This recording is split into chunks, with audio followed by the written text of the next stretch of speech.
Bismillahirrahmanirrahim.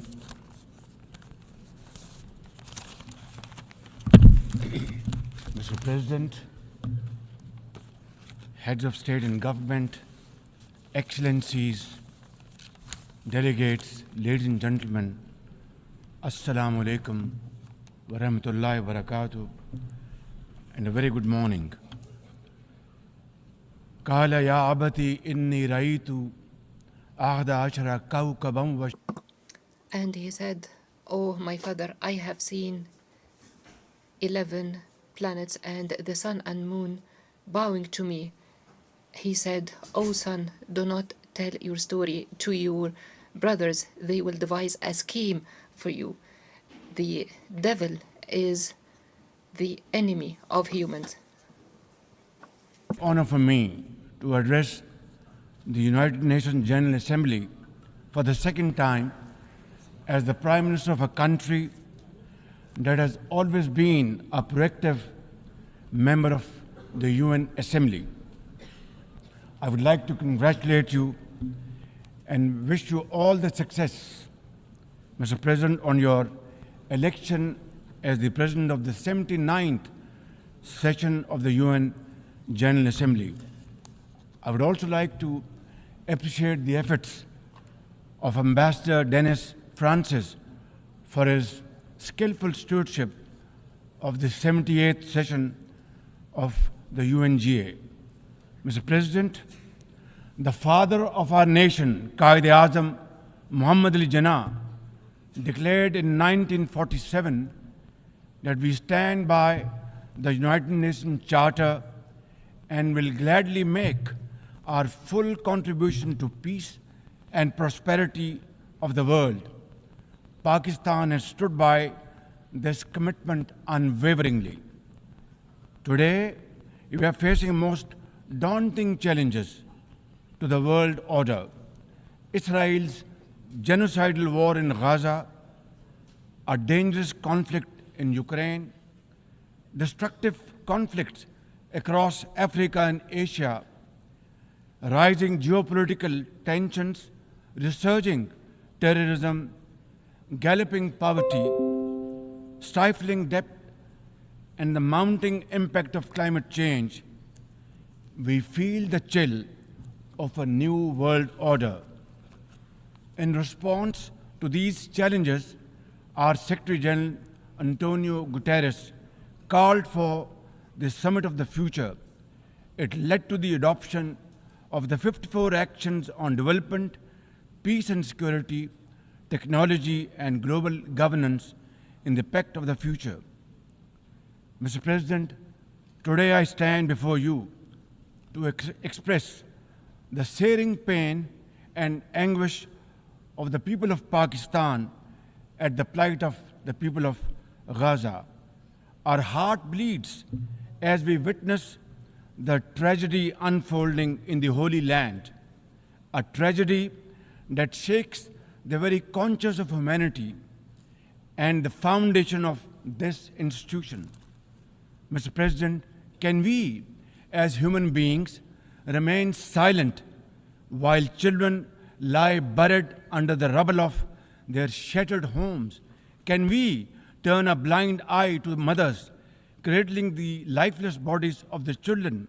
This is not just a conflict, this is systematic slaughter of innocent people of Palestine.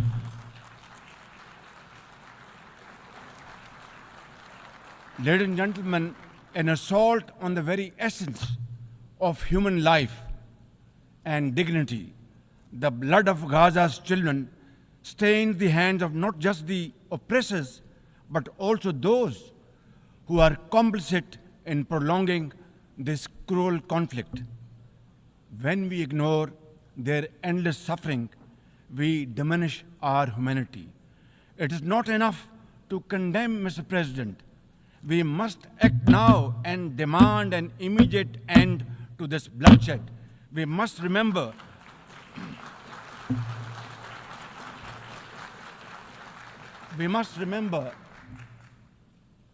that the blood and sacrifice of the innocent Palestinians will never go waste. We must worry about their plight and difficulties and stand by them. We must work for a durable peace through the two-state nation. We must seek a viable, secure, contiguous, and sovereign state of Palestine based on the pre-1967 borders with Al-Quds al-Sharif as its eternal capital, and to advance the goals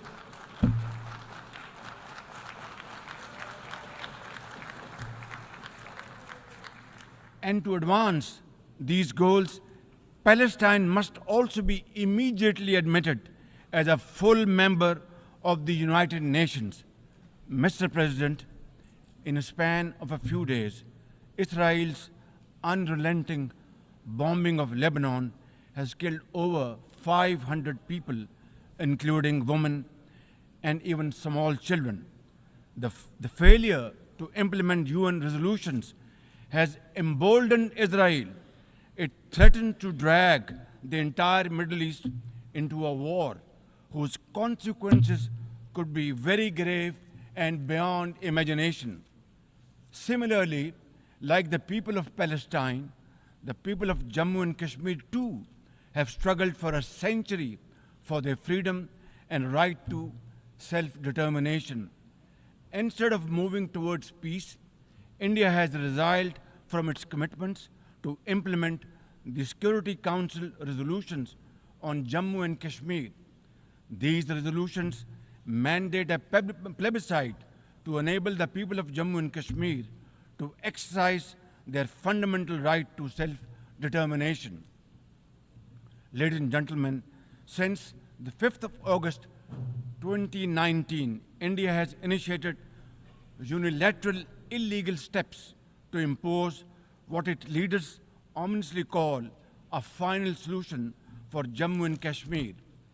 Day in and day out, 900,000 Indian troops terrorized the people of occupied Jammu and Kashmir with draconian measures including prolonged curfews, extrajudicial killings, and the abduction of thousands of young Kashmiris.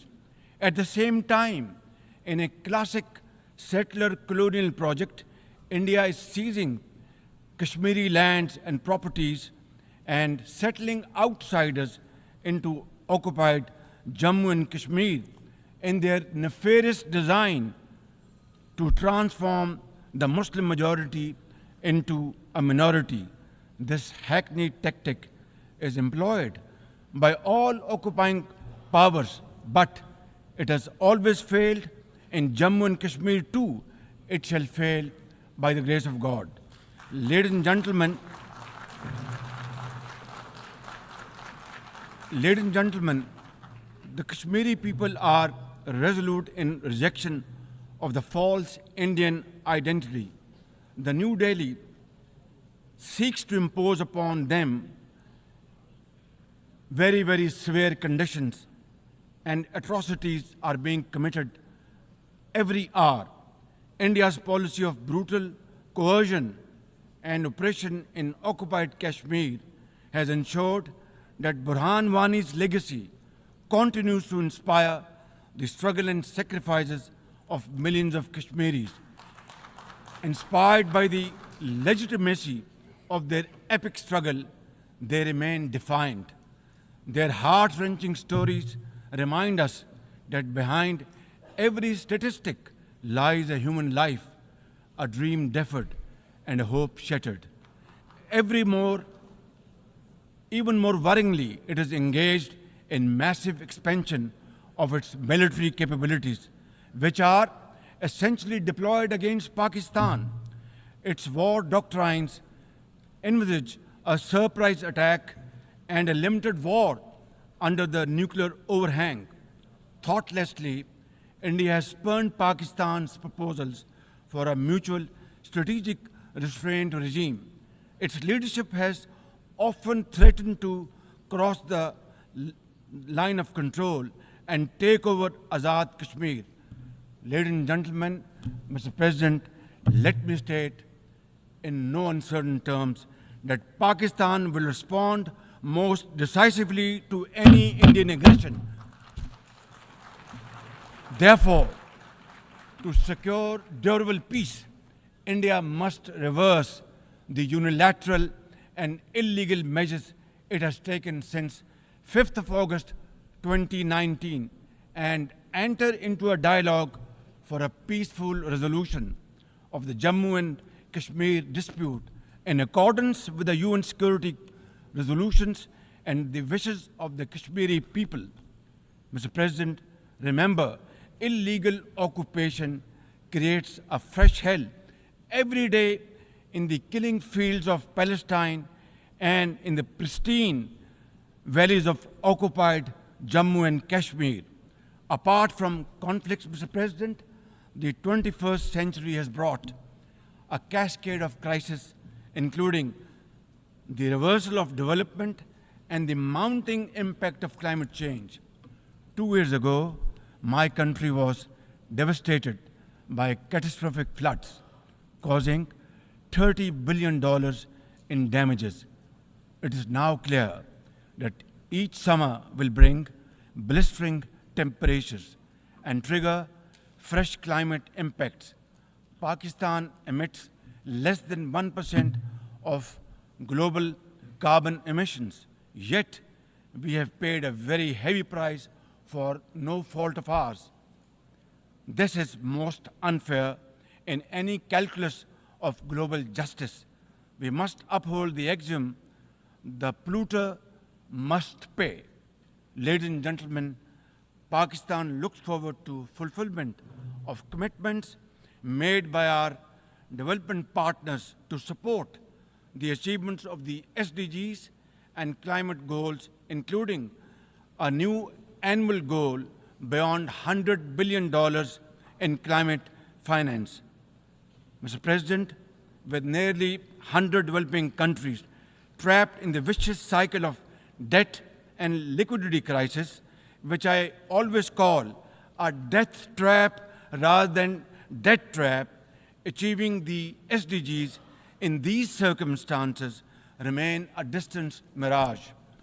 The international financial architecture, which the Secretary General has described as morally bankrupt, and the world trade and technology regimes must be reformed and aligned to promote development and global equity. Mr. President, since assuming office in March this year, the progress and prosperity of my 240 million people has been my singular focus. We have taken some very difficult but necessary decisions that have rescued our economy from collapse, restored macroeconomic stability, controlled physical deficits, and strengthened our reserves.